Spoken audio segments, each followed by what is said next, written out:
Hi and welcome to the Optimal Wellbeing vlog here at Wellbeing People. My name's Grant and I'm the lead wellbeing coach, and today we're going to provide you with a little insight into your posture and more specifically your common postural distortion patterns that are associated with extended periods of sitting. Now during this time and doing a lot of working from home, perhaps many of us are doing a lot of sitting. So it's a good idea to perhaps gain a little bit of insight into some of the things that we can do to help prevent those compensation patterns occurring. Now there are three main compensation patterns associated with sitting, and you've probably seen them about the place. This is the first one, kind of eye neck, tech neck. It's called a few things, but essentially it's a forward head posture where we kind of have that jutting chin moving forward here. The second is a rounded shoulder posture, so we kind of notice this protraction and rounding of the shoulders. And we'll notice that often because we'll be in that seated position and we'll be flexing that spine and rounding those shoulders and back. And the third common postural distortion pattern associated with extended periods of sitting is a forward rotation of pelvis. So we get this kind of tightness that's created in our hip flexors that actually pulls my pelvis forward and down and leaves this little arch in my lower back and perhaps a distended tummy sometimes. So these are the three common postural distortion patterns. Now, I'm going to social distance as best I can, but we've been joined here by Guy, who's one of my colleagues here, and Guy's just going to help us demonstrate a few of these exercises and stretches.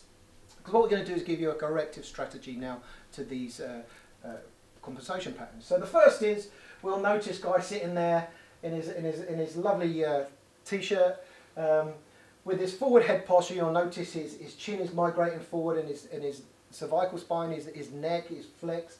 What we're going to do, the first thing we can do is get Guy to sit up nice and tall. So Guy, if you can sit up tall.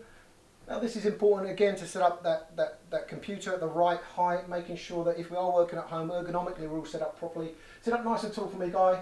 Good stuff, there we go. So we're pretty extended there, the spine's in a much better position. And what we're going to focus on to prevent this forward head posture is to chin tuck. So imagine you've got an apple or a tennis ball or something that's underneath your chin. It's almost the case of giving yourself a double chin.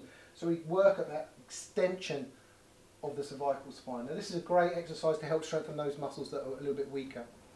The second thing we can do is of course to stretch some of the tight structures. So we're going to move into a pocket stretch. So if you take your left hand, Guy, and just wrap it around, try and put it in the opposite back pocket. And what we're going to do here is lean away from that shoulder on your left shoulder as we're looking at here.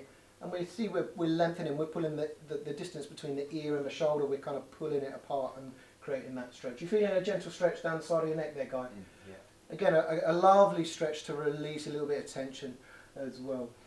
The second common postural distortion pattern, remember, was a rounded shoulder. So what we're going to do now, Guy, is get you to extend your thoracic spine and do the opposite. So reaching back, grabbing hold of the chair, and we're going to focus on really lifting and expanding the rib cage and really extending your thoracic spine.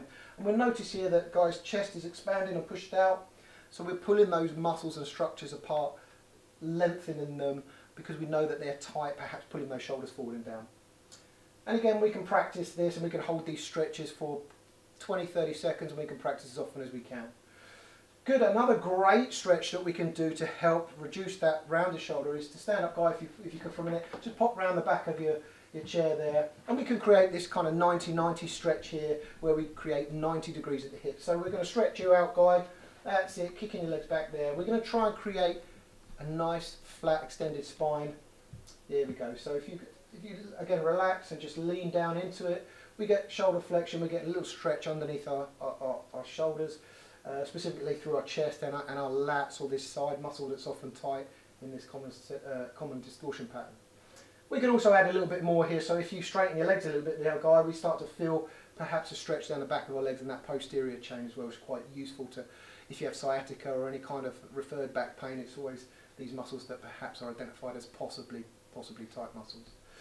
Good stuff, so we've had that, and our last compensation pattern was that forward rotation of the pelvis, where we have that forward rotation of pelvis. So we identified that hip flexors are tight, so if you spin that round, and we're going to rest one knee on there, Guy, and if you go side onto the camera for me so we can see what's going on. There we go, so what we're doing, we're just asking Guy, if you move the knee that's on the chair, move it back a little, there we go. And what we're doing is driving your hip forward and opening that hip structure, that tissue in the hip that's prone to tightness. Now this is a wonderful little stretch to really help this compensation pattern, and it's neglected too much. So try and invest in this stretch as well. Good. Now what can we do to strengthen? Because in that forward rotation, it's usually our J-lo, it's usually our glute, our butt, our big house, however you want to describe it. It's usually that muscle that has a little bit of limited neural drive or activation. We need to fire that up a little bit. So what we're going to do that is we're going to put a few things together. So we're going to ask you guys just from a seated position just to stand up. Easy peasy, right? So far. Good. Off you go again. 2 million of them. There we go. And again, stand up nice and tall.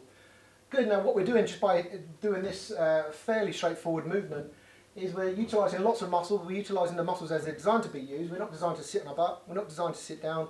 So what we're doing here, we're extending the hip. And if you stand nice and tall now focus really on your posture. Shoulders back and down, tummy's braced, chin tucked. And we're going to clench your glutes or really contract your glutes, and we've got that hip extension. Good. Now we can put all three of these together. So grab a seat, and as you stand up now, move through into your cobra. So you activate the back and chin tuck. Good. And relax and grab a seat. And again. Good stuff. So we can integrate and put them all together in this kind of fairly dynamic movement. If you want a little bit more shoulder movement, you can. So stand up and try and touch the ceiling now, guy. Touch the ceiling. There we go. Good. And back down. Great way to mobilise. So here we have it. Quick insight into some of the common postural distortion patterns associated with extended periods of sitting, and we've provided perhaps a bit of a corrective strategy for each of those compensation patterns. Thanks for popping along. Stay tuned and keep your ears and eyes open for the next Optimal Wellbeing vlog that's coming your way shortly.